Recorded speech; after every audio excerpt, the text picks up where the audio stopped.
Hello, नमस्ते, प्रणाम। कैसे हो आप सब? जी, मैं मनोज प्रजापति आप लोगों को स्वागत करता हूँ भोजपुरिया मस्ती न्यूज़ में। जी, आज बात करेंगे अक्षरा सिंह जी के बारे में, जिनका एक गाना आया था जो कि काफ़ी ज़्यादा ग्राउंड लेवल पे धूम मचा रहा है। बहुत ही ज़्यादा बज रहा है ये गाना अक्षरा सिंह जी का। जी हाँ, गाने का नाम है बस यही खाती आरा जानी। ये गाना गांव शहर देहात हर जगह ये गाना काफ़ी ज़्यादा धूम मचा रहा है। इस गाने ने मात्र 1 महीना में से पहले ही 16 मिलियन से प्लस इस गाने को सुना जा चुका है।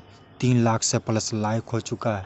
आप लोग नहीं देखें तो जाकर देखिए अक्षरा सिंह यूट्यूब चैनल पे।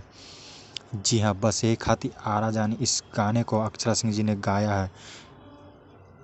गाने को लिखा है विष्णु विशेष जी ने, म्यूजिक दिया है रोशन सिंह जी ने।